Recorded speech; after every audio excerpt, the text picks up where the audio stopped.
Davin Sugiman DN, your freelance newsreader. Top story number 1. Definition of success. More opportunities will be provided for Singaporeans to chart their own path and pursue their own career. Definition of success, said Prime Minister Lawrence Wong. Attitudes and mindset have shifting, and more types of jobs are now respected. More people opting to start their own business or take less conventional career, he said. The bottom line is that there are many more opportunities and possibilities for you to explore. We all have our own abilities and strengths. There is no need to compare with others to squeeze into the box we are not meant to fit, PM Wong said at the event at Singapore Management University SMU. In February, Mr.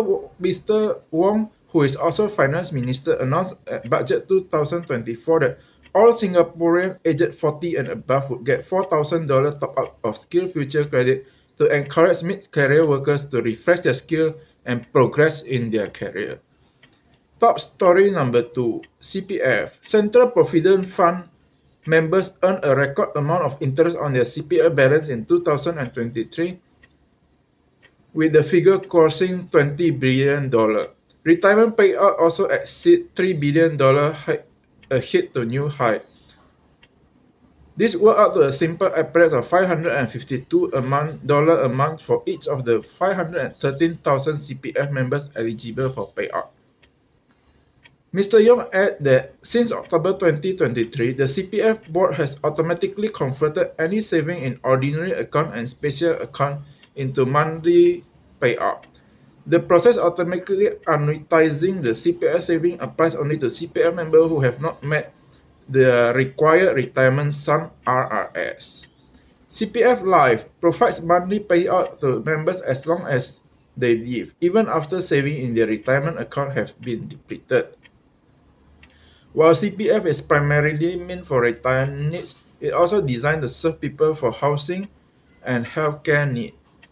Ordinary account saving can be used for the down payment of property, both public and private housing, for payment of monthly loan installment. Top story number 3. Malaysia stands on Russia. Malaysia leads the 35 countries in the percentage of respondents expressing favorable opinion of Russia. In Malaysia, the number of people with favorable view of Russia leaped 10 percentage points from 2022 to 57%, while 61% of people had confidence in Vladimir Putin to do the right thing regarding global affairs, up 2 percentage points.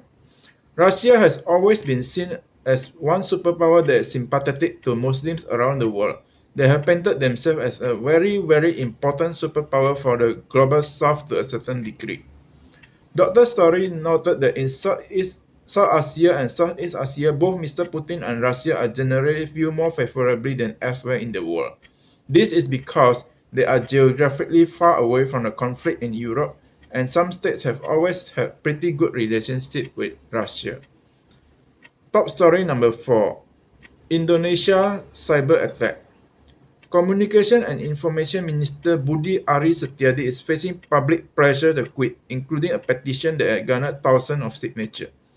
He has since apologized repeatedly for June's ransomware attack that crippled some government service amid mounting criticism from the public on the handling of the cyber attack and its follow-up. 4 days after the attack started on 20 June on PDN server, state news agency Antara quoted Mr. Budi as saying the hacker has compromised the data center and asked for a ransom $8 million or Singapore $10.8 million. The Indonesian authorities said the attack was carried out using software developed by Russian ransomware Lockbit. Hackers claiming to be behind the cyber attack had issued a statement on online forum saying they released the stolen data on July 3rd and the attack did not carry any potential context. We hope that our attack made it clear to you how important it is to finance the industry and recruit qualified specialists. However, there is no hacker group which will, out of goodness of their heart, release stolen data without having got something in return. The government has said it will not give in to the hackers' demand and will not pay the ransom. Top story number 5. Cambodia Green activists. A Cambodian court on July 2nd, sentenced 10 environmentalists between 6 to 8 years in jail for plotting to commit crimes in their activism, the latest legal crackdown on the country's green campaigner. The campaigner from Mother Nature, one of Cambodia's few environmental activism groups, denied the charges, saying they were politically motivated. From 2001 to 2015, a third of Cambodia's primary forests, some of the world's most biodiverse and key carbon sinks, were cleared, and tree cover loss accelerated faster than anywhere else in the world, according to the World Resources Institute. Much of the cleared land has been granted to business in concession that experts say have driven deforestation and dispossession in the country. Today, the court has ruled that youth activists fighting for environmental protection and democratic principles are in effect acting against the state, said the quoted Human Rights Watch. Top story number 6. Progress Singapore Party Mr. Leong Mun Wai. Non-constituency MP Leong Mun Wai was retracted a statement he made on podcast that questioned the impartiality of Speaker of Parliament Seah Kian Peng.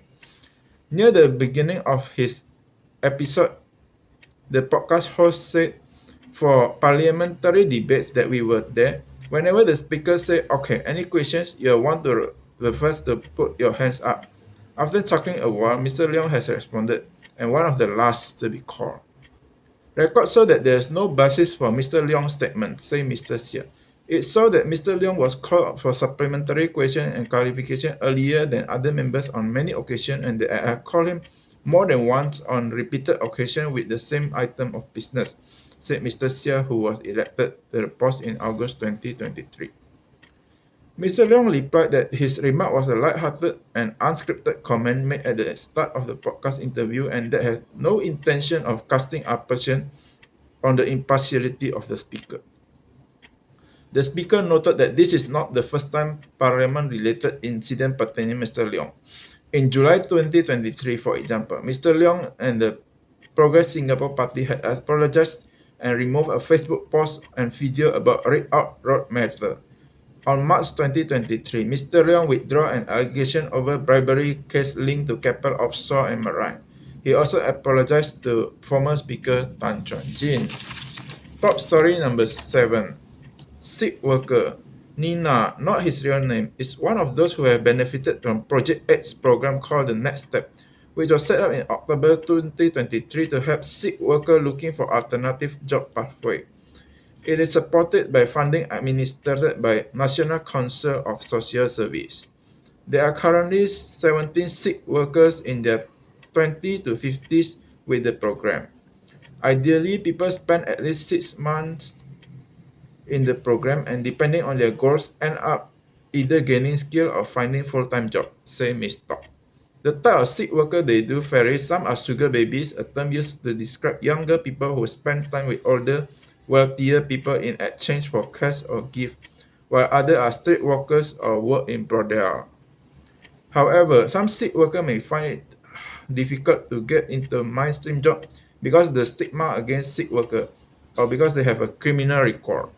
According to a 2019 study by the South Sri Hawk School of Public Health in NUS, there are about 4,200 female Sikh workers in Singapore at any one time, fewer than 1,000 of them working in regulated brothel. Darwin Sugiman BN sign off, your freelance newsreader.